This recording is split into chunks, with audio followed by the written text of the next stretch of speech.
Let's get started. Number 6. Stop playing defense. Some people can turn a completely normal Tuesday into a courtroom drama where somehow you're both the defendant and the person who supposedly ruined everything. A toxic person might criticize you, provoke you, twist what you said, or create an argument and then act shocked when you respond.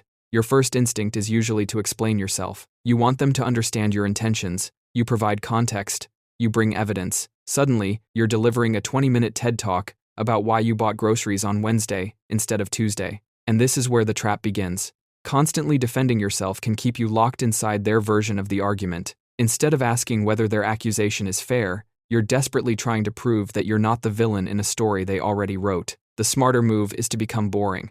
Not rude, not passive-aggressive, just boring. Answer what actually needs answering and ignore the bait. I don't agree with that. That's not what happened. I'm not discussing this while we're shouting. Then stop. No 12-paragraph courtroom submission. No emotional PowerPoint presentation. Psychologically, this is useful because escalating conflict often feeds on attention and emotional reactions. If every provocation produces a huge response, the argument becomes rewarding enough to repeat. Basically, you're taking away the stage lights and leaving the drama department performing to an empty theater. Number 5. Boundaries aren't mean, they're load-bearing. Somewhere along the way, humanity decided that saying no makes you the bad guy, which is hilarious considering boundaries are basically the emotional equivalent of a house's support beams. Remove them, and eventually everything collapses, just slower and with more yelling. Toxic people specifically test boundaries the way toddlers test whether the stove is actually hot, poking again and again to see if the consequence is real. Every time you cave, you're not being kind, you're teaching them the stove is decorative.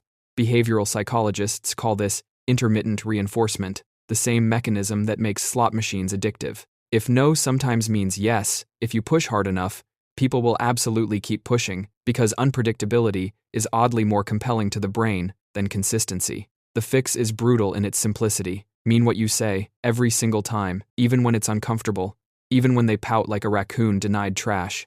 You don't need a dramatic speech or a villain monologue. That doesn't work for me is a complete sentence, shockingly. Boundaries aren't about controlling other people. They're about controlling the one variable you actually own, which is your own behavior. A house without support beams looks fine, right up until the moment it very much doesn't. Number 4. Choose your battles. Not every toxic interaction deserves a response. This sounds obvious until someone says something so unbelievably stupid that your entire nervous system suddenly volunteers for combat. Your brain whispers, "We cannot possibly let that sentence survive," and now you're preparing a rebuttal nobody requested. But constantly fighting every battle has a hidden cost. Eventually, you become exhausted before the battles that actually matter even begin. The smarter approach is to rank the problem. Is this genuinely harmful or merely irritating? Is this a repeated pattern or a one-time mistake? Does responding protect you, solve something, or simply satisfy the ancient human desire to say, actually, that last one gets people into trouble? If someone makes a harmless comment, you don't necessarily need to correct them. If someone repeatedly violates an important boundary, that's different. If a coworker tries to provoke you in front of everyone, you might need to address it calmly or document what happened. Context matters. The goal isn't to become emotionless, it's to become selective. Think of your emotional energy like ammunition. You don't empty the entire magazine because somebody threw a paper airplane at you.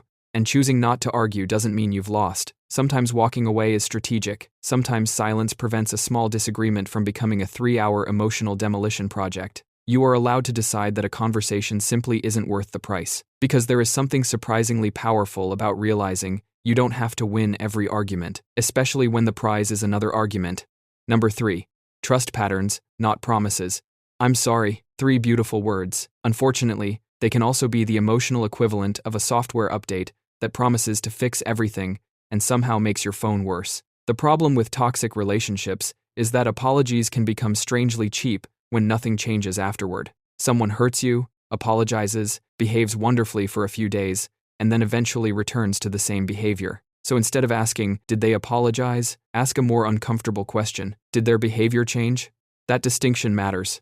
People occasionally lose their temper, make selfish decisions, or behave badly. That doesn't automatically make someone toxic. Human beings are messy little mammals with unfinished emotional software. What matters is the pattern. If someone repeatedly insults you, violates boundaries, manipulates situations, blames everyone else, apologizes, and then does exactly the same thing again, the apology isn't evidence of transformation. The repeated behavior is stronger evidence of what you can realistically expect. This doesn't mean becoming suspicious of every human interaction. It means letting actions carry more weight than promises. Imagine someone handing you a map while repeatedly driving in the opposite direction. Eventually, you stop arguing about the map and look at where the car is actually going. That's the trick. You don't need to diagnose the person. You don't need to determine whether they are secretly evil. You only need to notice what consistently happens when you're around them. Because when the same movie keeps playing, eventually the problem isn't remembering the ending. It's buying another ticket. Number 2. The fog technique. Picture someone criticizing you, expecting a fight, and instead, you just agree with a piece of it, calmly, like you're discussing the weather. That's fogging, and it's borrowed straight from assertiveness training in the 1970s. The idea is simple. Toxic people often bait you with exaggerated or unfair criticism because they're hoping for defensiveness, which they can then twist into more ammunition. Fogging works like actual fog, dense, non-reflective, impossible to punch. You agree with whatever tiny grain of truth exists. You're right, I was late, without accepting the whole insulting package wrapped around it. Your brain, under attack, wants to defend itself point by point, which feels satisfying but is basically walking into a maze the other person built. Fogging skips the maze entirely. It's disarming because manipulators expect resistance the way gravity expects you to fall, and when the resistance doesn't show up, their whole script collapses. Suddenly they're arguing with someone who agrees with them, which is like trying to punch a beanbag chair. There's no impact, no bounce back, nothing to escalate. It takes weird discipline to do this in the moment, because every fiber of your ego wants to defend itself. But staying vague, calm, and mildly agreeable is basically judo for conversations using their own force against them while you stand there looking unreasonably chill. Number 1. Detachment with love. Here's the plot twist nobody warns you about. The smartest way to deal with a toxic person is sometimes to stop trying to deal with them at all.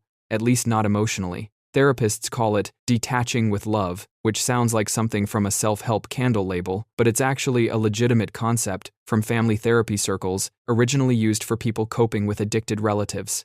The idea is that you can care about someone's well-being while completely refusing to be their emotional hostage. Your brain, left unchecked, loves to fuse other people's moods into your own identity. Their bad day becomes your bad day. Their chaos becomes your chaos, like some kind of psychological Wi-Fi that automatically connects to every nearby disaster. Detachment interrupts that signal. You still love them, still wish them well, still show up for the actually important stuff, but you stop treating their meltdowns as emergencies that require your immediate 5-alarm response. This is different from ignoring someone or ghosting them. It's more like watching a thunderstorm through a window instead of standing outside in it. The storm is real, it's just not your job to get soaked every single time. Ironically, this is often what finally shifts a toxic dynamic, not because you changed them, but because you stopped supplying the emotional electricity that powered the whole show. Basically, you're not abandoning ship, you're just finally getting off the emotional roller coaster and watching from the bench like a reasonable adult. That's all for today's video. If you enjoyed it, be sure to subscribe.